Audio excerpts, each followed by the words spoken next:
I'm really having a great time with you. Tell me more about yourself. What do you do for fun, like hobbies? My hobbies. Should I really bring that up? That I play TCGs for fun and competitive, meet new people as friends, and travel and make memories? Or is that too childish? The perception of TCGs and anime has changed drastically over the years. What was once seen as childish or a reason for even bullying in school has become much more widely accepted. Not by everybody, but a lot more. When dating or building upon long-term relationships, hobbies naturally come up in the conversation. While do keep in mind that some cultures, or even just from family traditions, some hobbies are judged more harsher than others. This also has been a topic that has been brought up recently by a One Piece creator on Twitter, but this video is focusing on how TCGs can actually fit into relationships, from dating and first impressions to long-term commitments as well. This is coming from also being in a relationship throughout those stages, but also multiple friends within TCG communities going through this, and also even my audience, I've asked them to share their own experiences as well. I'm going to break this down in those stages, but also most of it lies in these three perspectives. The first one being where both share the same hobby. The second is where one has the hobby and the other one is supportive to an extent. And the third case is where they have separate hobbies. And so you have different hobbies that both of you have to show genuine interest in the long term as well. Disclaimer also that these are shared experiences and also some solutions. This is not a one size fits all. So what I recommend is, one, to use your critical thinking in your situation, but also communicate with your significant other as well. Having communication and also really thinking about how your relationship is going to be vital for you moving forward too. So with the season of Valentine's around this time of video recording, we're going to start with the early stages of dating and first impressions. But with the scenario of common interest in this case, some couples have actually connected through online communities or even going to locals or regionals. And it's a beautiful day because both of you share that TCG hobby together. This also is a good way to meet people online, but also meet up for the first time in public and more comfortable places for both of you, such as like regionals, locals, or just shops in general, just to get to know each other as well. One of my viewers have shared their experience where they actually met their fiance through Pokemon online. They started out with that shared interest and now have also dived into other TCGs together, and they're basically testing partners as well, while also having fun in the process and even prepping for regionals together, which I think is a beautiful thing if that's even possible for that scenario for you. Now, I think this second scenario where one has the TCG hobby, but the other one doesn't have it, but can be supportive in their own way. I think this is the most common thing because when you're dating, you're getting to know each other, but you bring up this topic of hobbies and you're trying to explain what you do with the TCG. And I think the best thing to do is hone out on key things that are important for you, what you get out of it. And it could be from like casual fun. It could be getting out of the routine, maybe meeting new friends, seeing your friends on a weekly basis that way, using your head in strategy, or even traveling. Sometimes like traveling is a hot button for people too. If you're able to successfully point out those things, I feel a lot of people can find common ground there and show a little more genuine interest in your hobby. But also I think keep in mind not to overwhelm them, because if you spew out too much, like puke or vomit at that point, it can be a little overwhelming at that point too. And it may come off that you're obsessed with it in a not so healthy manner, but that's not necessarily true. I mean, think about it. Like whenever somebody shows genuine interest into what we like, we get excited and we just love to share what we love about it. While you're going through this scenario too, it's also sometimes on social media, even family members are always saying, you know, watch out for red flags when it comes to dating in general. But you should also be looking for the green flags. Green flags in this case is that, one, do they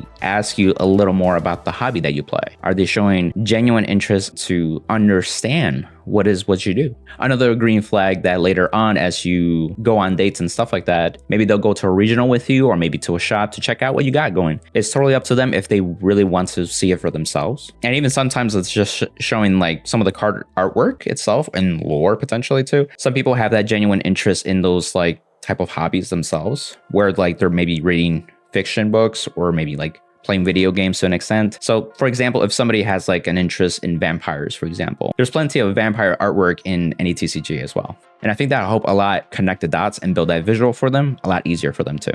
The third scenario is that you have the hobby, but the other person is just completely separate. They just don't necessarily understand it for themselves, and that's okay, but they respect that too. That's very key, that they respect your hobby. And I think the best way to approach that is not only understand you have separate hobbies that maybe not overlapping, but you can show genuine interest in their hobbies too. It could be somewhere with art, sports, maybe, or gaming, or whatever it may be. But I think it's very cool to show genuine interest even though you're not actively able to support them as much compared to the other scenario. Plus also respecting time that is meant to be for together, but also alone time. Sometimes it's like you can do stuff together for fun, but you could also be together in the same room doing your separate hobbies. This comes down like playing video games or playing on the laptop, or maybe reading while you're also just deck building or possibly playing with somebody online, for example, too. So there's a little mix of that. And also with the common challenges that comes with this stage, there's two ones that pop out to me. The first one is that they think that the card games are childish, hence, children's training card game. And it's fair enough to assess that because they grew up with that, and most people from that scenario have grown out of it as well, quote unquote. I mean, think about it. The last time you seen a booster pack, did you see the age limit recently? So that's where they're also coming from. But as we've seen with TCGs, it's most people in their 20s, 30s, and even approaching 40s as well, that there's a wide spectrum that adults with real lives and responsibilities still play TCGs to this day. Again, it's just pointing out the things that really mean to you to overcome this. So a potential solution could be how this strategy helps you really think about situations, or even the competition sense that it makes you feel competitive in an arena that you can actually perform.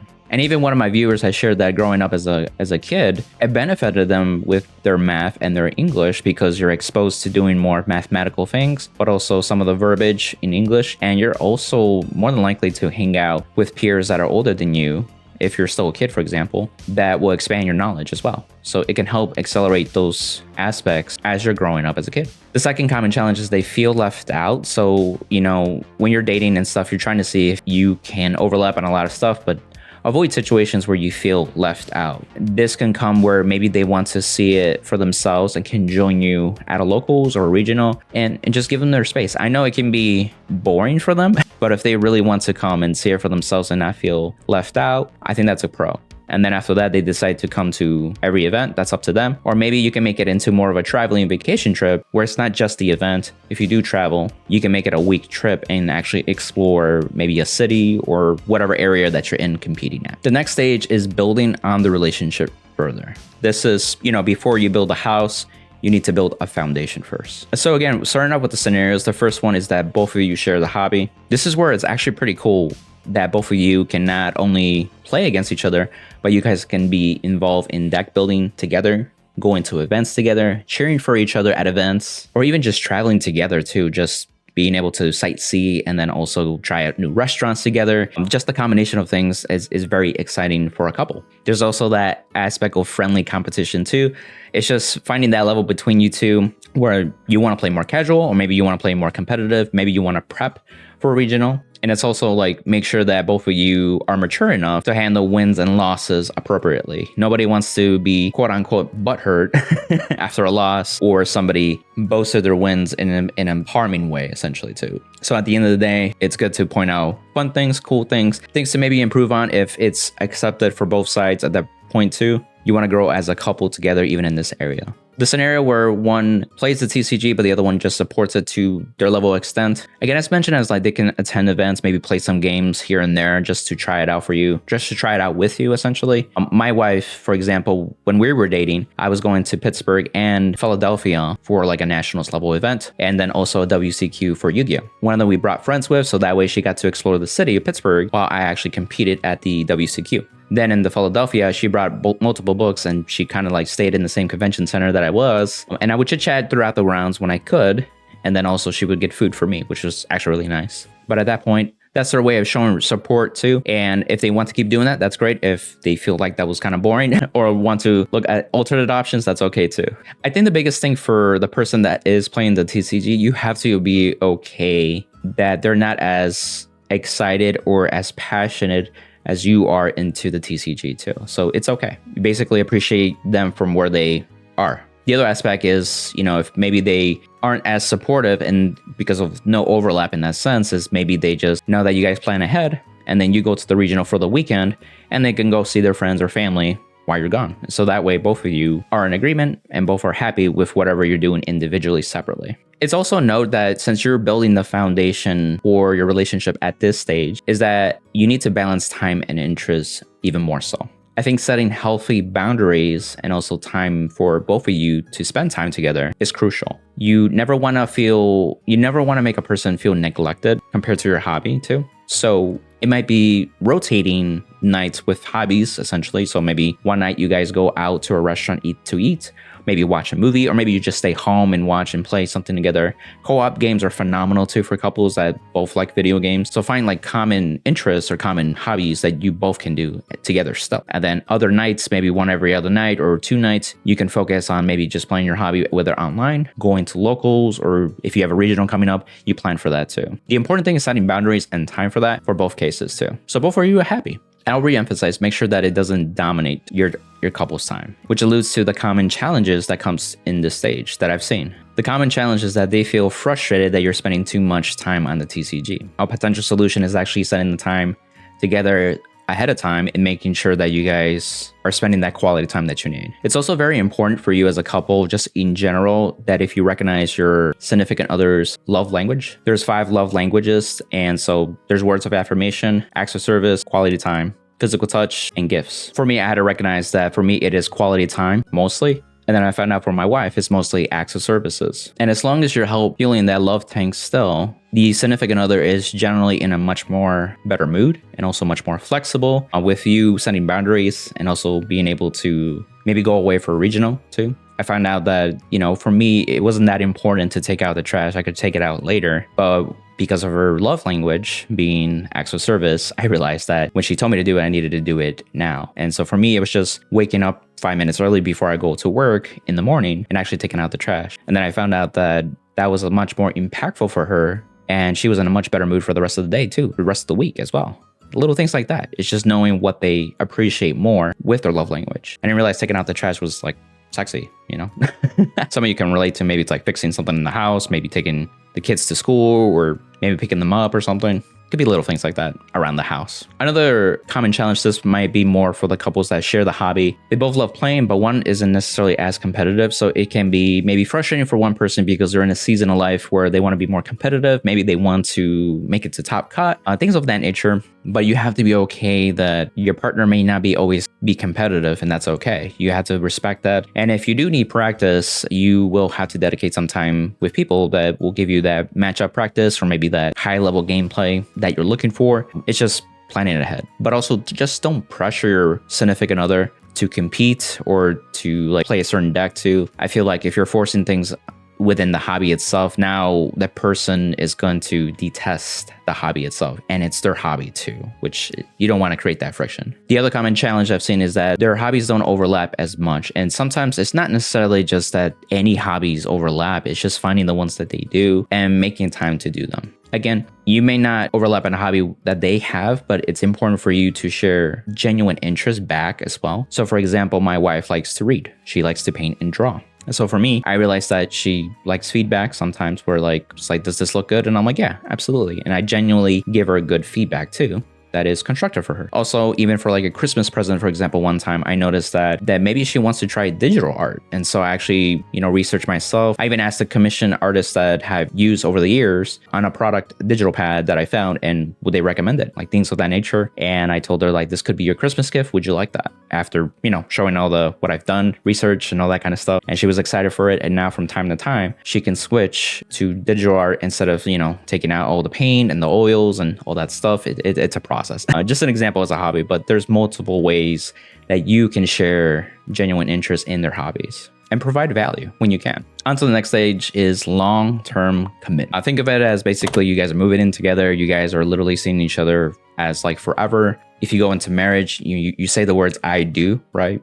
Hence the wedding band, right? And so you're a lot more serious in this stage of life. Literally, you're building the house itself on top of the foundation that you've already built upon. There are 2 areas that I think that should be a priority, and a third one that may be applicable depending in your situation. So I'll cover the first 2. The first one is actually getting really good at managing your time and hobbies. I may have already expressed this already, but this becomes at a lot more intentional level, even more so. Both of you may be working, also doing errands around the house. Maybe you have family responsibilities. You go through seasons of life that sometimes responsibilities flat out just take more of your time together. You have to keep in mind that the relationship is a priority and you may have to play in moderation, which means you may play less, which is fine. And from a shared experience and also my experience too, is that I recognize that it's okay for me not to go to locals every single week. For locals for me recently is Sunday. And so Sunday, instead of having the mindset of like, okay, if I have nothing on my calendar, I can go to local, but have the mindset where like, hey, would you like to do something? I was thinking maybe we can do this together. We could do this on Friday. We could also do this on Sunday, but making that priority to that relationship.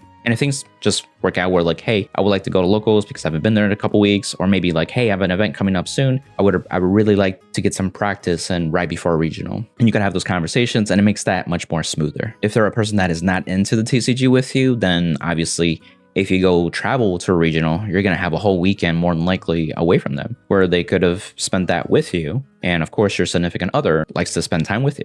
So you have to make sure you, quote unquote, also fill the love tank ahead of time, but also plan like exciting things before and after. So that way you go to the regional guilty free and also be able to perform at your best, and your significant other can go maybe with their friends or family, or maybe go to an event that's special to them as well. Example two, I went to a regional in Rosemont recently, and I did this, prep ahead, making sure that we were good beforehand. And then even on the way back, as we were both driving back to our house, we got on the phone in the car and actually talked for 20, 30 minutes. And the first thing that I asked was her day, her weekend, essentially. And I think this helps a lot because you show genuine interest first, and they'll be more receptive to hear how your weekend went at the event. The second area that is a priority is financial considerations. So it's important to, at this stage, because you guys are maybe moved in together, you're building a future together, you have to flat out know your finances together. Be transparent about it, communicate with that, set your budgets. It's simple as that. This is not just exclusive to just having a TCG hobby, but that's just like life in general. If you actually look it up, you find out that finance is one of the leading reasons that people break up in long-term relationships or even get divorced. So if you can focus on that and make sure that's a priority, it should be smooth sailing still, at least in that area. You want to budget with your hobby so it doesn't have a financial strain within your finances too. And also, if both partners are playing the TCG, you may want to consider sharing costs together, like maybe decks, traveling to an event, things like that. Again, how you budget your finances is catered to your individual relationships. Some relationships, are 50-50. Some people pay more than the other. Some relationships like, well, I do the dishes, they do the laundry. Whatever works for you guys. That is the most important thing. And also, if only one of you play the TCG, you have to be reasonable with your costs. They have to also know that it is an ongoing cost if it's, a game that's still getting support, for example. So you're always constantly having to buy cards every so often. And then, of course, going to events and stuff like that will cost money too. But the biggest thing is that you keep in mind your bigger goals, that making sure that you're on track for those. For example, that could be a down payment for a house together. That could be saving up for your wedding if you're planning a wedding. Maybe for your nest egg for both of you. So that way, if something were to happen, you guys have an emergency fund to deal with it too. Basically just being responsible with your finances before you spend it on leisure, essentially. The third one is only applicable if you have kids. I think having a family that is involved into hobbies together is a beautiful thing. It's an opportunity for you to share your TCG hobby once they're old enough, but it's recommended that you do it in a fun way because, again, they're kids, they want to have fun. They're not necessarily wanting to compete immediately. Some people say they want to be the best and stuff, but at the end of the day, they're kids. They want to have fun primarily, of course. I mean, we've seen with parents that are into sports and maybe they didn't get the opportunity to follow their sports stream, so they kind of pass it down to their kid. And they, as a young kid, they get coaching lessons, and it's kind of like forced upon them sometimes. But the important thing is that they enjoy the hobby. You support them at whatever level that they want. And it's okay if they take a break from it. Again, seasons of life happen. They come and go. They can come back to it. And then you can also be involved with them to whatever level it would be. I've considered even in the future where maybe I want to introduce my kid to Pokemon, TCG. I hear there's like different levels of ages that people can participate, including kids. And knowing myself, if we travel as a family, my wife might be in the waiting area, and then I might be as a peer competing with them and being able to support them. It's like, hey, let's go. And ask them like, hey, how did the round go? How are you feeling? Things of that nature too.